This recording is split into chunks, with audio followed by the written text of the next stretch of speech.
Surfeando en un mar de gente, solo tienes dos opciones: ser rudo o técnico. Aquí todo se define en 3 segundos. Desde la tercera cuerda, no guardes tu máscara. ¡Sigue luchando!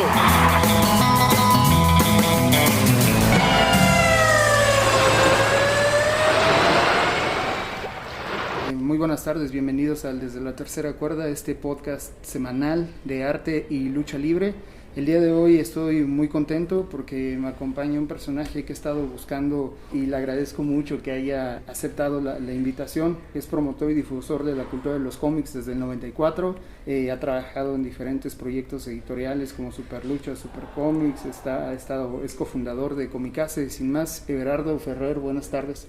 No, pues buenas tardes y te ofrezco una disculpa por esa persecución que duró prácticamente un año. No, pues gracias.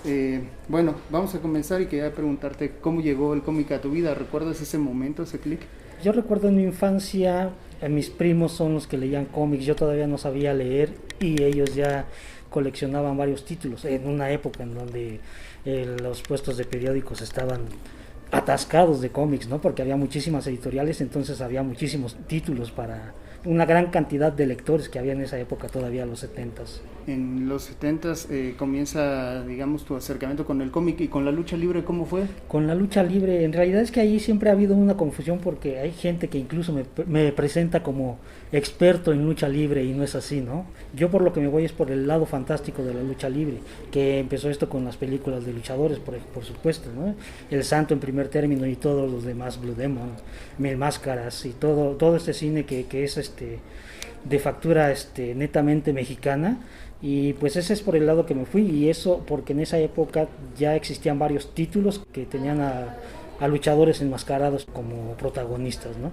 1952, Santo José G. Cruz es el momento importante, y que abrió las puertas, estoy seguro, está claro pues, pero ese mismo año salió Cavernario Galindo, como fotonovela, y quería preguntarte en ese sentido, ¿cuál es la importancia del cómic en la cultura popular? En la cultura popular pues es muy importante, ¿no? Si tomamos en cuenta que la gente aprendió a leer en una época donde en México el analfabetismo era inconmensurable, la gente aprendió a leer precisamente para poder leer historietas, que era un canal importantísimo de difusión en todo el país, ¿no? Porque una revista de historietas llegaba prácticamente a toda la República y había un promedio de 10 lectores por cada revista, ¿no? Aparece Médico Asesino, Black Shadow en el 53, también como fotonovela, Blue Demon en el 54, diferentes momentos, diferentes formas de plasmar, sí, en un medio impreso a la lucha libre y estos superhéroes. ¿Cómics, historietas, son símiles o cuál serías la diferencia? Realmente es lo mismo, ¿no? Mucha gente, bueno, en el país es donde se hace la diferencia porque siempre se habló de historieta aquí, al menos hasta los 90, ¿no? Historieta. Ya cuando empieza el anglicismo, que llegan noticias de Comic Con, de medios ya masivos, el boom del cómic, entonces se le empieza ya a llamar cómic aquí en México. Y para diferenciar la historieta del cómic, por decirlo de alguna manera, es que la gente ponía lo que era la revista popular, con los que fueron los sensacionales, eso se convirtió en un peyorativo, ¿no? La historieta era para el populacho y el cómic era para otro tipo de lectores. Ok, ¿tenía que ver con la capacidad económica? De alguna manera sí, porque ya era gente que buscaba otras cosas, ¿no? Más enfocados a lo que se hacía en el extranjero, pero de producción mexicana. Vale, 68 Huracán Ramírez y el increíble Blue Demon, 69 seguían trabajando con los luchadores reales, pero en el 70 surge el Cuervo Azul, protector de los humildes y azote de los maleantes. La revista Halcón incluso sacó ahí un luchador justiciero y el solitario, diferente al solitario del 73, y en el 77 surge Tinieblas. ¿Qué me puedes decir como de todos estos momentos de esta década que fue impulsando lo que sucedería más adelante? Claro, del Cuervo Azul es un personaje importantísimo, aunque la gente no lo recuerde ahora, pero en su momento fue muy muy importante porque su popularidad era grandísima. Él sale de una radionovela, una radioserie como era Calimán, que se transmitía por la XW, que era la estación más importante no solamente del país, sino era la voz de la América Latina desde México, ¿no? entonces el alcance era muy grande, o sea, el dibujo era muy regular, pero la historia al principio era muy atractiva porque hablaba de una persona que entrenaba lucha libre para mantenerse en forma, ¿no? Entonces el Cuervo Azul tenía que ver con el crimen organizado y lo matan por no haber cumplido con un pacto que había hecho con ellos, ¿no? Entonces Don Polo, que es este señor que te platico, pues es obligado a tomar el lugar del Cuervo Azul, y entonces eso desata una serie de aventuras, porque nadie sabía que el Cuervo Azul estaba muerto, ¿no? Solo unas cuantas personas. Él estaba enamorado de su vecina, entonces se crea un triángulo amoroso con la amante del Cuervo Azul, pero pues todos creían que seguía siendo el luchador, ¿no? Entonces, pues era algo muy atractivo, que nadie ha vuelto a retomar una historia así, ¿no? Con el paso del tiempo ya se empezó a enfrentar a personajes más fantásticos, ¿no? Fue más superheroico, e incluso se le dotó de un compañero infantil de nombre Sebru, que era un equivalente a Robin o a Solín. De esos primeros décadas del cómic en México en relación con la lucha libre, hoy en día son fáciles de conseguir, son difíciles, son números incluso que hay ediciones limitadas. No, ahorita es prácticamente imposible conseguir esos títulos, ¿no? Antes del Santo ya había en los Pepines, en los chamacos, ya se introducía la lucha libre, porque era un deporte que desde los 30 no ha parado su auge, ¿no? Pero como bien apuntas, con la llegada del Santo esto explota, ¿no? Nadie le llegó al Santo por más títulos que sacaron, tanto en popularidad como en numerología, ¿no? Pero los cómics son difíciles de conseguir, e incluso pues las colecciones de estos cómics están fuera de México, porque llegaron a Sudamérica, y los coleccionistas pues sí supieron apreciar, ¿no? Aquí no teníamos la cultura del coleccionismo hasta hace relativamente poco tiempo, y los títulos que puedes conseguir pues los consigues a un ojo de la cara, ¿no? Ok, en los 80s, Aventuras del Ring. En el 83, el sensacional de luchas con luchadores inventados. Me parecía muy cotorro, personajes como el Piojo Negro. Luego existió, empezaron a aparecer luchadores ya reconocidos. Recuerdo el Perro Guayo, Volador, Atlantis, Rayo, etc. Todos estos que en un momento fueron importantes. Y una línea llamada Luchadores Leyendas, con personajes como el Tinieblas, el Hijo de la Noche, el Legado de Blue Demon, en fin. Aparecen también estas cosas llamadas Sexacional de lucha libre, estas como revistas, no sé, Berardo, ahí desconozco preguntarte, eran como estas revistas ya como cachondas, con mujeres curvilíneas y luchadores. Sí, o sea, si recuerdas bien, aunque el dibujo de Sensacional de luchas era pues impresionante, ¿no? Pues toda la gente de la vieja guardia, la que trabajó en la era dorada de la historieta mexicana, pues los editores encontraron una manera de evitar pagarles regalías, ¿no? Se acabaron los grandes personajes como Chanok, por mencionar, ¿no? Y se crea un título genérico. Entonces ya los artistas ya no podían reclamar ningún tipo de pago, porque estaban trabajando como maquiladores, ¿no? Ya era lo que se llamó cómic industrial, que aparte de aventuras, pues fue tomando el camino de la sexicomedia que había permeado en el cine mexicano de los años 80 también, ¿no? Entonces toman ese ejemplo, lo trasladan a la historieta, y fue como se provocó, te digo, que el término historieta se convirtiera en un término peyorativo para la gente. En esa misma década de los 80s, en el 86, bueno, antes llaves y candados, candados y topillos. Y luchas y costalazos. En el 86 nace El Hijo del Santo, bueno, por lo menos en cómic. En esta época, ¿tú consideras que se solidifican ya estas publicaciones como tal? Pues el Sensacional de luchas realmente creó escuela eso, y fue un parteaguas, y de hecho es el título más recordado por la gente, por los aficionados a la lucha libre.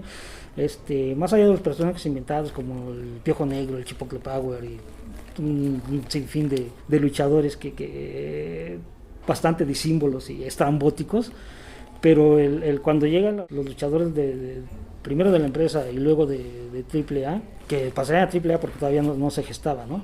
Pero eran personajes que salían en la televisión y que tenían una popularidad impresionante para el público que gusta de la lucha libre, y verlos en historieta pues realmente era algo increíble, ¿no? Algo bastante placentero para el aficionado luchístico, sobre todo, como te digo, porque al menos artísticamente, argumentalmente sí, las cosas estaban muy raras, ¿no? Pero artísticamente tuvo un nivel impresionante de calidad. Llega en la década de los 90 y aparecen Máscaras en Acción, el super luchador de Superluchas, y aparece en el 92 Super Tony, el caricaturista que de pronto veíamos en la Arena México haciendo algunos dibujos, y también aparecía en Superluchas. Personajes como Bef y Bachan sacaron el águila, y el héroe que dice lo que otros callan. En 94 Colosos de la Lucha Libre, Némesis, Mi lucha por los rudos y limpios, también de Bef y Bachan. Son momentos donde pues veía como ya poco cómico, poca historieta, pero relátanos tú acerca de estos personajes que ya como Bef y que hoy en día ya son como unas leyendas, y en ese momento también le entraban a la lucha.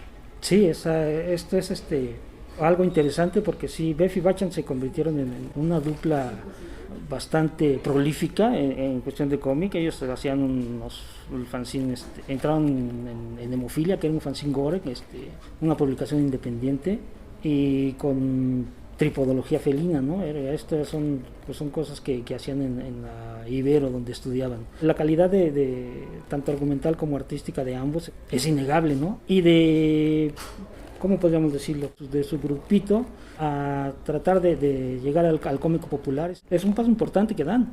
O sea, aunque lo que hicieron en Molotov con el Águila es muy divertido, porque estaba dirigido a un tipo de público, ¿no? Entonces, cuando llegan con Chamán y con Mi lucha de los rudos y limpios, es prácticamente una copia de Sensacional de Luchas, ¿no? Pero Chamán ya va con un título más de nivel superheroico, ¿no? El luchador como superhéroe, que es como siempre se ha visto. ¿Y estos se pueden ver en línea o tal vez se pueden conseguir en físico? ¿Hay manera de verlos?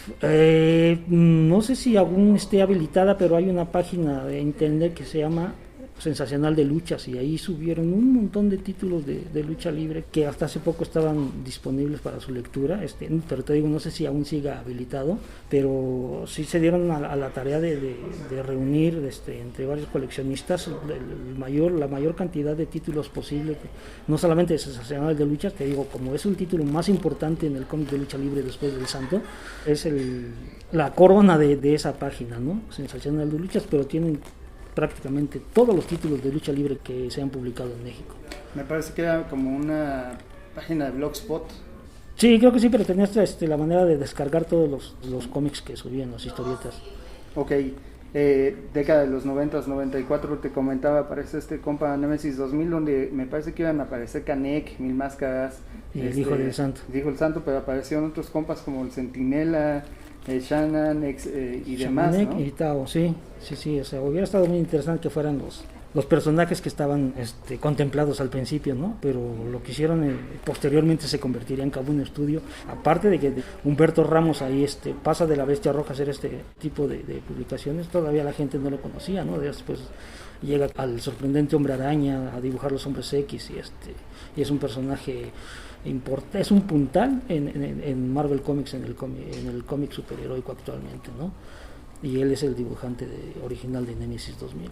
Sí, que sí, es otro boleto. Mencionar a todos y cada uno de los artistas que dejaron ahí plasmado su trabajo, es entrar a otro mundo, ¿no? Sí, claro. El rollo argumental, ¿no? El rollo físico, pero también los escritores, los ilustradores, que acá en el estanquillo donde estamos ahora han estado algunos, ¿no? De ellos. Claro. La semana pasada, de hecho, se juntaron generaciones de creativos, ¿no? O sea, encabezados por el maestro Pegaso, que tiene un historial de 50 años, y él resalta o destaca porque fue precisamente portadista de Caídas y Costalazos, de Sensacional de Luchas, de La Leyenda de Blue Demon, pero sobre todo él estuvo desde la cubierta hasta algunos interiores de toda la tirada de Tinieblas, el Hijo de la Noche. Justo Tinieblas, el cómic del Jaguar Sagrado, La Leyenda, y Luchas Calientes y Las Gordas del Ring. ¿Qué lectura le dabas a estas últimas publicaciones? Si quieres comentar algunos de estos. Te digo, Tinieblas, el cómic, fue también una parte interesante, porque ahí empezaron personajes que ahora tienen una popularidad mundial, ¿no? Uno de los dibujantes es Tony Sandoval, que es uno de los artistas más destacados, uno de los artistas mexicanos más destacados, pero en el mercado europeo, ¿no? Su obra se vende en Europa más que aquí. Las portadas corrían a cargo del mencionado Humberto Ramos y pues estaba dirigida por Luis Gantús, que también es un personaje muy importante en la historia del cómic en México, ya que era la persona que empezó con las grandes convenciones de cómics en México, pues nada menos la Conque, ¿no? ¿Quién dirías tú ahora que pensaba que en México, aparte de ti, evidentemente podría dar como cátedra de cómic y lucha libre? No, yo no pienso que sea yo capaz de dar cátedra, ni mucho menos. No soy un aficionado al cómic en general y al del cómic de luchadores en particular, pero hay gente que sabe mucho, ¿no? José Miguel Alba Maquina, por ejemplo, no solo por citar a alguien, él también es un gran coleccionista y es gente que lleva toda su vida en la lucha libre y él sí sabe de lucha libre. Época de los 2000, ídolos de la lucha libre, Santo Leyenda de Plata, Blue Demon Jr. el legado, 2006 el boom de Místico, empiezan a aparecer ahí cosillas, los dos hijos de la leyenda y digamos el personaje que pintaba para esto. Claro, mira, con la Leyenda de Plata, que es vamos a recapitular que en los 80 salen 2 tiradas de El Hijo de Santo, que la primera fue El Hijo de Santo y la segunda, Las Nuevas Aventuras de El Hijo de Santo, no del Santo, así se llamaba el cómic, ¿no? Y la Leyenda de Plata es donde trata de regresar al lenguaje del cómic, pero solamente salen 20 números, pero también aquí hay que destacar que los artistas que participaron en él, la relevancia que han tenido actualmente, ¿no? Pues las portadas de Janet Basaldúa, que es ahora una artista exclusiva de Marvel Comics, Mario Guevara, trabajó para Marvel, trabajó para Dark Horse, el maestro Hugo Aramburo, que es una leyenda del cómic norteño, y que trabajó en Sensacional de Luchas y es co-creador de Siniestro, y del Lobo Blanco, que es un personaje bastante interesante de la Sultana del Norte. También está un cómic de Guanajuato llamado Mecánico de Amor, de Chepe Ríos, que hay que ver la evolución de este muchacho, ¿no? Empieza con unos monos muy feos en su primer número y va evolucionando de manera fantástica durante los siguientes ejemplares que va sacando, ¿no? Él rescata lo que es el cine de luchadores precisamente, enfrenta al Mecánico de Amor, a Locado Rodríguez, con seres del inframundo, ¿no? Es un cómic bastante interesante que lamentablemente está parado porque Chepe ahora está trabajando para la industria extranjera en una editorial estadounidense, no de las grandes ligas, pero es un trabajo importante y nada más estamos esperando cómo va a regresar el Mecánico de Amor con toda la experiencia que ha adquirido y con el estilo nuevo que está manejando, que no le pide nada a las grandes compañías de cómics del mundo. ¿De este Mecánico de Amor se puede conseguir? ¿Cuántos números hay? Sí, son 10 números y pues hay que buscar la página de Mecánico de Amor de Chepe Ríos, que es el autor completo, y te digo, es uno de los cómics más interesantes que se han hecho en cuestión no solamente de lucha libre, sino de cómic en general de la actualidad en México. Si bien todos estos cómics que hemos venido relatando están, digamos, respaldados por una editorial, ¿no? También hay cómic independiente. Claro. Algo que me resulta bastante chido porque hay entusiasmo, pero de pronto no hay como los apoyos y dices, bueno, hagámoslo. Tampoco ya en esos tiempos, supongo yo que no existían tantas editoriales como en los 70s, 80s y demás, o no les interesaba el mundo como tal de la lucha. De hecho, retomando esto, es precisamente por lo que los títulos de luchadores, Luchas Calientes y Las Gordas del Ring, ¿no? Es un heredero de lo que dejó Sensacional de Luchas, que después pasan al título con un sexo más explícito, que pasan realmente a llamarse sexacionales. Sus últimos títulos ya eran Sexacional de Luchas y Box Spring. Pues esto se retoma con Luchas Calientes y Las Gordas del Ring.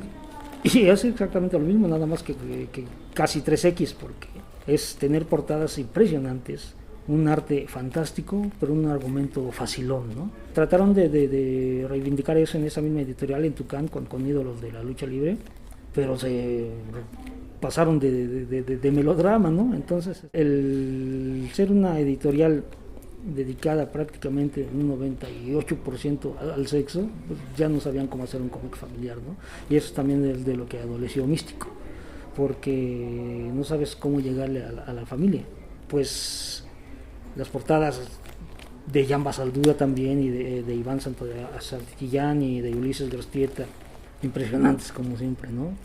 trabajos de Martínez Navarrete ya se veía que lo apresuraban, ¿no? Un maestro también sensacional, pero los argumentos, exceptuando los escritos por el maestro Rafael Gallur y los dibujos de Andrés Morán, eran de una calidad impresionante, y lamentablemente estaban preparando un especial de Místico dibujado por Gallur, ¿no? El maestro Rafael Gallur es el sinónimo de cómic de lucha libre. Hay que recordar nada más las portadas de Sensacional de Luchas, de Blue Demon, de Tinieblas que dibujó, ¿no? Lamentablemente pues los editores no se fueron con lo que les propuso, y al final sacaron un cómic que no se llegó a publicar completo. Lo sacaron nada más en 3 partes, que iban a ser 4, pero la propuesta de Gallur era hacer un cómic pintado a la usanza europea. Entonces imagínate, ese hubiera sido el cómic de luchadores mejor realizado en toda la historia de la historieta mexicana. ¿Cuál tú consideras que se lleva hasta el momento ese título? No, pues esto sería muy difícil, ¿no? O tal vez no ha salido. Yo creo que está por salir. Okay. Todavía. Pues, lo que te decía de estos cómics independientes, desde la tercera cuerda, una antología, El Ojo Cibernético, que he escuchado críticas muy malas acerca de él, Aventuras Enmascaradas, República, Lucha, Chido War, Wolfpack, Máscara del Jaguar, El Lobo Blanco, el Silver Demon, que son 2 de los últimos que he estado o que he visto, ¿no? Sí, esos son los más recientes. Sí, pues es de la independencia, de la tercera cuerda, tocayo de tu programa. Es una antología ideada por Miguel Mar, que reúne él es de Tampico, entonces reúnen a artistas de diferentes partes de la República, ¿no? Y a mí me invitan a prologar la revista República Lucha. Hay que ver los alcances ahora de René Córdoba, que es el dibujante del título, pero es un artista que a base de constancia ahora es muy diferente el trabajo que presentó ahí a lo que hace ahora, ¿no? De hecho, pues la versión más reciente infantil del Hombre Araña, que es Spider-Man y sus sorprendentes amigos, la nueva versión, pues son diseños de René Córdoba y Eduardo Anser, son los autores de República Lucha, que pararon la producción porque estaban por dar el salto a otros medios, ¿no? Pues al cine, por ejemplo, pero pues ya no sé, porque es un medio que lleva mucho más tiempo que cualquier otro, ¿no? Entonces pues yo espero que realmente llegue a ver la luz, y si no, pues que regrese al cómic, que lo estamos necesitando, ¿no?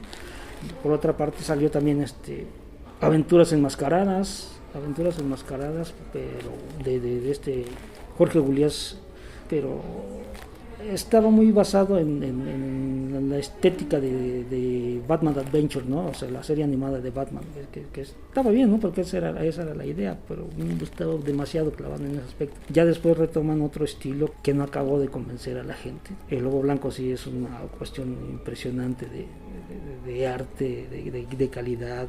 Baltasar y el maestro Arámbulo hacen un buen trabajo, y pues es un título bastante recomendable. Y Silver Demon también, porque Luis Guarneros era dibujante también de la época de los sensacionales. Hacen un sensacional como debió haber sido, ¿no? O sea, de una manera respetuosa, de una manera inteligente, que fue, como te decía, de lo que sufrieron ese tipo de publicaciones, porque estaban hechas para una lectura fácil, que la gente no tuviera que pensar mucho, ¿no? De eso precisamente, como te decía, no estábamos acostumbrados al coleccionismo en México, y pues gran parte de esas publicaciones eran para leer y tirar para mucha gente, ¿no? Sobre todo por los contenidos. Pensar que la mayoría de estos eran a color, ¿no?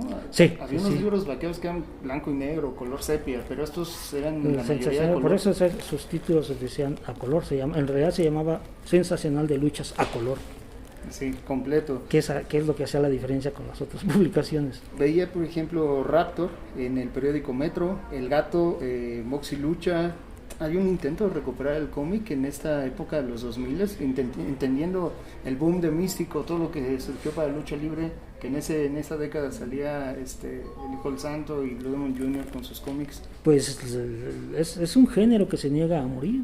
De hecho, ahora es actualmente la independencia, como te comentaba, antes era cómic industrial porque era una industria y se tiraba por cientos de miles, ¿no? Cientos de miles de ejemplares que son de no creerse en la actualidad, ¿no? Cuando un cómic de superhéroes, 30,000 ejemplares actualmente. Estamos hablando del Hombre Araña de Batman, es su tiraje actual. Los sensacionales tiraban cientos de miles de ejemplares. El cómic, te digo, de luchadores es un género que se niega a morir, hay que ver. Son cuestiones que pues solamente los involucrados pueden comprender, ¿no? O sea, para lo que iba Blue Demon Jr. el legado era para algo muy muy grande, ¿no? Lamentablemente las diferencias entre el equipo creativo y el luchador pues dieron al traste con el proyecto, o sea, pero creo que no se había publicado un cómic de luchadores con tanta calidad como se hizo en ese momento Blue Demon Jr. el legado por parte del estudio Kaboom. Místico es todo un logro en una época en donde ya prácticamente la gente no leía historieta, que haya sacado más de 70 ejemplares, ¿no? Con el Místico original. Pues siguen habiendo publicaciones de lucha libre que están trascendiendo. Hablábamos de Silver Demon, que actualmente salía de manera independiente, y ahora han logrado una fusión o ser atraídos por Editorial Trillas, que es una de las editoriales más importantes en el área lúdica, por decirlo de alguna forma, en el país. En esa época de 2005, 2004, 2003, veía una firma en Superluchas comiqueando con Everardo Ferrer, y bueno, quería preguntarte cómo llegas ahí, porque aparte empiezan a surgir varias cosas, como en estas revistas veía un anuncio de Supercomics, y luego salió una revista completamente dedicada a los cómics, ¿no? Me parece que llamaba así tal cual, Supercomics. ¿Me puedes platicar un poco de estos momentos? Mira, sí, el editor de Superluchas, Ernesto Campo, lanza una publicación muy distinta, bueno, de temática muy diferente, ¿no? Que fue Supercomics. Entonces, cuando nos acercamos a él, nos invita a colaborar, y entonces a partir del número 3 colaboré yo con la publicación. Ya venía yo con una trayectoria importante de Grupo Editorial Vid y algunas otras publicaciones, ¿no? Cuando cierra Supercomics, Ernesto me invita a seguir colaborando en Superluchas. Lo primero que hice fue un recuento del cómic de lucha libre, ¿no? Un artículo bastante extenso para la publicación, 6-7 páginas me dieron en ese entonces. Si no hubieran rapado al satánico me daban toda la portada, pero a partir de entonces, ¿no? Entonces yo creo que, porque él es Ernesto Campos, yo creo que es el editor más inteligente que ha existido, sin demeritar a los anteriores, ¿no? Pero me refiero es una persona muy culta y de mucha apertura, ¿no? Entonces por eso te permite algo que ninguna publicación en todo el historial de revistas de lucha libre que van para 70, 80 años habían dedicado un espacio al cómic de lucha libre, ¿no? Entonces él me da la oportunidad y tengo una sección que se llama Comiqueando, en donde precisamente hablamos de la historieta de lucha libre. Esto mutó después a 2 de 3 viñetas, que fue el título con el que sigo presentándome, que es mi caballo de batalla, el tema de cómics y lucha libre. Factor Mutante salía en la revista Códice Rock, pero también llegué a ver en algunos otros lados el Factor Mutante, pero ahora no recuerdo exactamente dónde, no sé si en la revista Gorila, y había escuchado ese nombre en algún lugar, pero ¿en dónde se publicaba como tal Factor Mutante? El Factor Mutante lo publicamos en Códice Rock, en Supercomics, actualmente en Comicase. Tuvimos también espacio virtual en el Grupo Editorial Vid. Es una sección itinerante que también es mi caballo de batalla realmente, ¿no? Otra de las secciones que vi, Literaluchas, ¿recomendabas algún libro? O por lo menos vi una publicación, ¿no?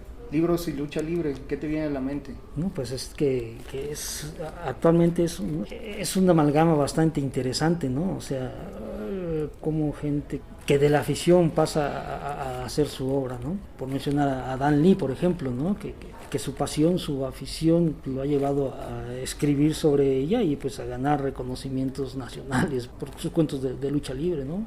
Él actualmente es el guionista de Canek Jr., el cómic, porque es raro que una persona que esté realmente involucrada en la lucha libre llegue a escribir sobre ella en algo que no es periodismo sino literatura, ¿no? Hagamos una pausa de México al Gabacho, y aparecían la WCW, Último Guerrero, el Gorgo, un luchador que me pareció genial, líder de una banda de surf. Un gorila. Rob Zombie en el 2007 saca algo en relación con la lucha, WCW y Marvel, Slam Force en 2010, Superhéroes, WWE Superhéroes, y uno en particular que capturó mi atención, Hua Line o Hua sí, claro. Ajá. Sí. Y cómic de luchadoras, ¿existe, Berardo? Pues solamente de los hermanos Hernández nada más, porque aquí pues obviamente nada más estuvo la Super Nena, por decirlo algo, ¿no? Que era un personaje icónico de Superluchas, pero realmente no ha habido cómic de luchadoras hasta que aparece La Tercera Caída de Arcon Producciones, ¿no? Que es una antología que, bueno, en realidad son 3, la primera, la segunda y la tercera caída, y esta última está realizado por mujeres, todas las historias que aparecen en ella, desde la portada. Dibujos, ilustraciones, textos, completamente de mujeres, que tengo entendido que se presentó hecho en el Museo de la Mujer acá en Ciudad de México.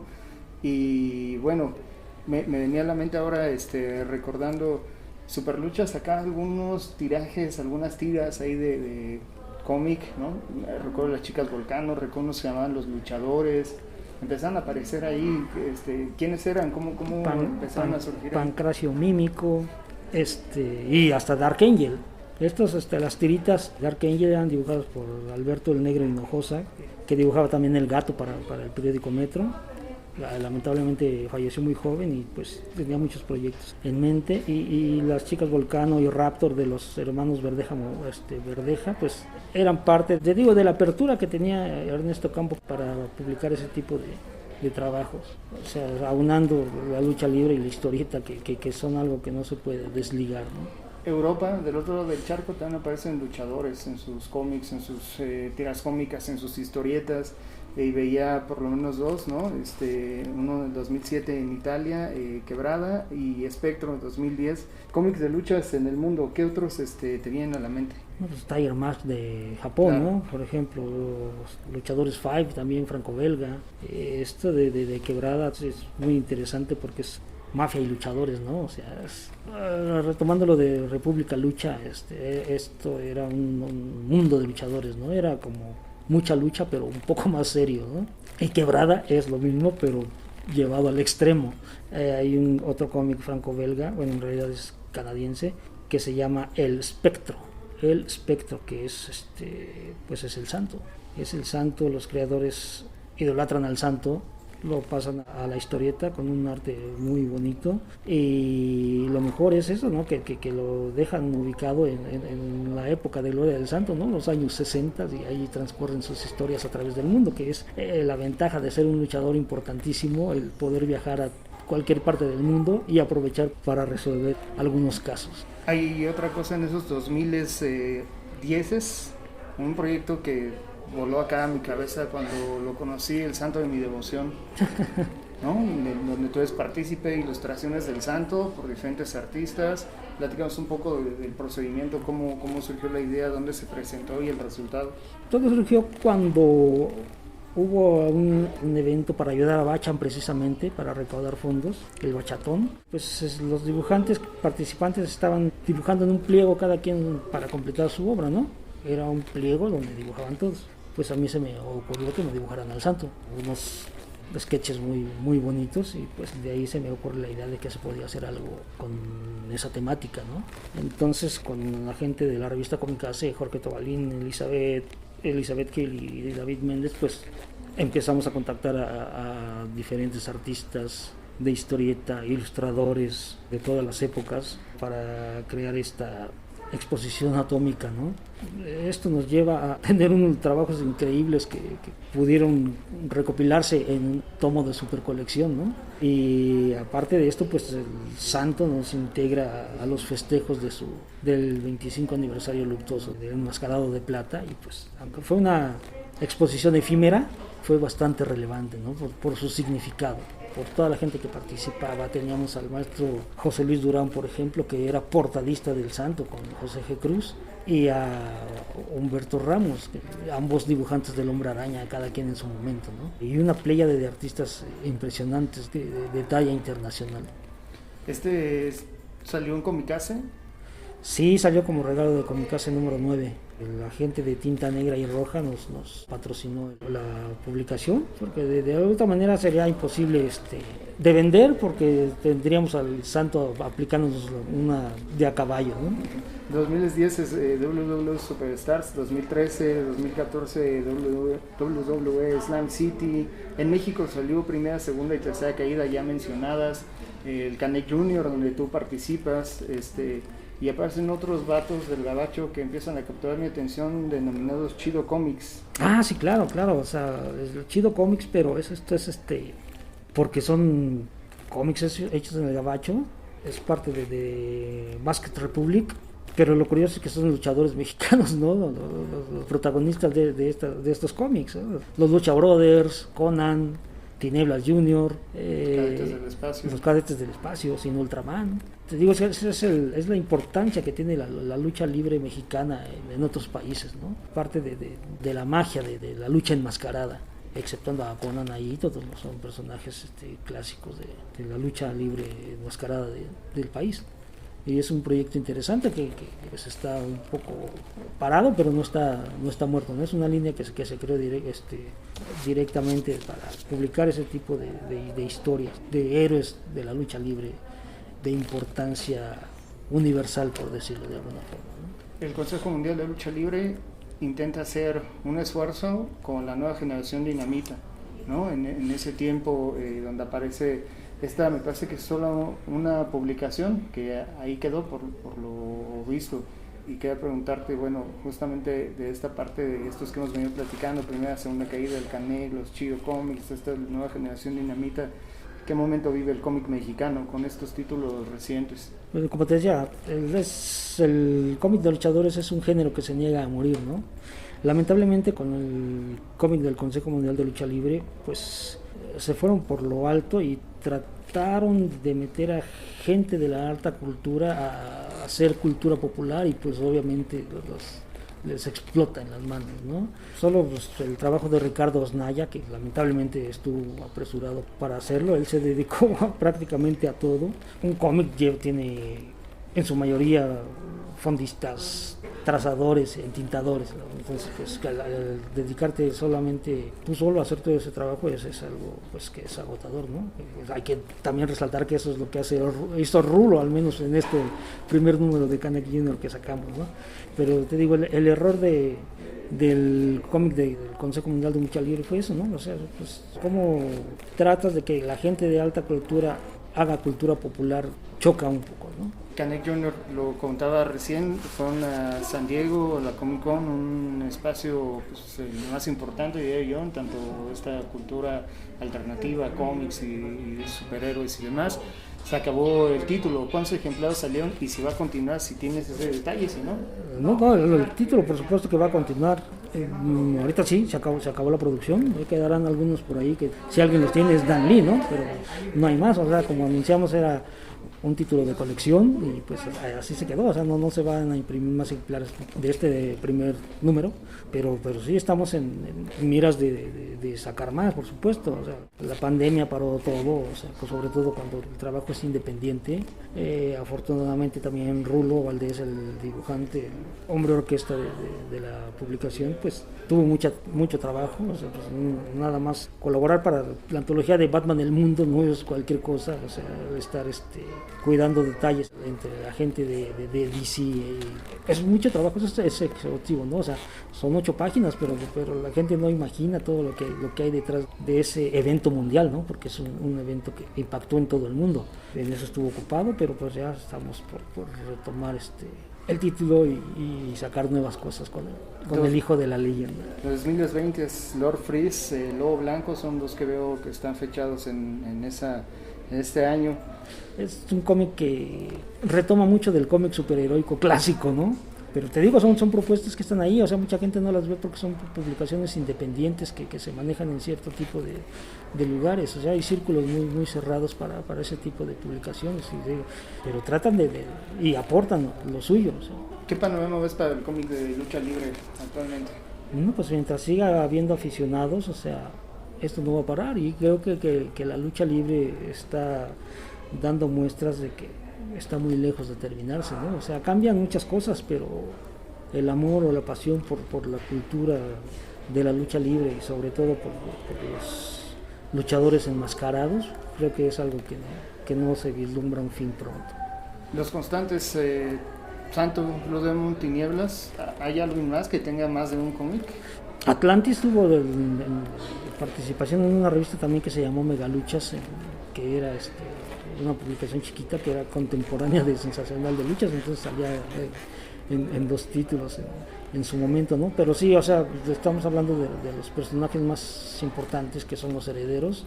Canek Jr. salió en una fotonovela de la que solo salió un número, pero es mejor olvidarlo, ¿no? Porque eso ya era algo que no, digamos que era ya no, una fotonovela de luchador ya no resiste este tiempo, ¿no? Ya casi para concluir, Berardo, para ti la lucha libre significa. Para mí la lucha libre es, mira, no, como te decía, no es la lucha libre en sí, es toda la magia que lo rodea, ¿no? Lo rodea, y magia me refiero a efectos especiales de 10 pesos que salían en las películas de luchadores, ¿no? O sea, pues yo recuerdo que en mi infancia yo veía todas las películas de los luchadores, tuve un montón de muñequitos que todos eran el santo, ¿no? Por supuesto mi máscara que vendían en los mercados, que ya no existen en los mercados, ¿no? Ya tienes que ir a las arenas para buscar una lucha, una máscara, pero que ya son más profesionales, ¿no? Ya se parecen de veras a la máscara de los luchadores, pero en mi tiempo eran unas máscaras genéricas también, ¿no? Pero la lucha libre es, más que nada, pues es identidad. Es identidad, o sea, tú en cualquier parte del mundo van a reconocer, se dan a conocer por la lucha, ¿no? Una máscara en eventos deportivos, en conciertos, en cualquier manifestación importante fuera del país o extranjeros que vienen a México, portan máscaras, ¿no? Portan máscaras porque saben que es parte de la identidad mexicana, es la forma de manifestarse como identificación, ¿no? Para que la gente se sienta identificada. ¿Cuánta gente no ha salido a cantar con la máscara del santo, ¿no? Y no solamente aquí en el país, en el mundo entero. El cómic, para ti, ¿cómo lo definirías? ¿Qué es? Pues el cómic es una parte importantísima de mi vida, ¿no? He tenido la bendición de ser más allá de un mero lector y poder compartir puntos de vista, mis opiniones sobre el noveno arte, sin imponer nada, ¿no? Nosotros no tenemos opiniones propias, pero todos mis textos van firmados, ¿no? Es una opinión propia, sin adoctrinamientos ni nada, ¿no? Es compartir, porque yo soy un aficionado y como te decía, la difusión del cómic es para mí un regalo importante y pues el poder aportar algo para la cultura del cómic es algo que me llena de mucha satisfacción. No creo que haya algo más bonito que manifestar el arte a través de la narrativa gráfica que todos podemos comprender, ¿no? Es parte de la vida que lleva uno cuando el cómic es una parte de uno mismo. ¿Coleccionas cómics? ¿Tienes un número ahí en la colección de cuántos hay? No.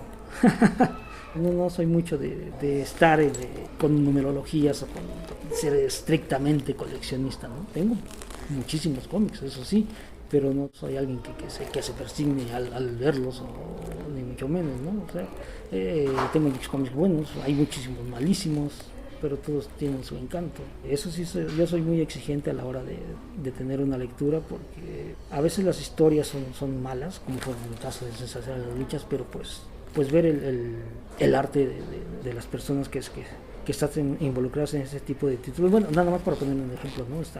Imagínate un Sensacional de Luchas en un país que no entiendan un carajo a las letras, ¿no? Ven la historieta y dicen, oye, eso está hermoso, ¿no? Pero no saben que está lleno de chistes y referencias o de cosas que ni al caso muchas veces, ¿no? Solamente te presentan a un luchador que es famoso en su país, pero las historias muchas veces son muy huecas, ¿no? Como te decía, era entretenimiento solamente. ¿Hay algo más que tal vez no tuve la fortuna de preguntarte, pero para ti sea necesario mencionar? Pues no, te digo, como he comentado siempre, yo me defiendo mejor escribiendo, realmente no hablo, no son entrevistas, no doy. Me siguen invitando, no sé por qué razón, a dar conferencias, diciendo que no tengo un buen desempeño hablando, ¿no? Lo mío es estar en el teclado y expresarme de esa manera. Y creo que lo comprobarán escuchando esta entrevista.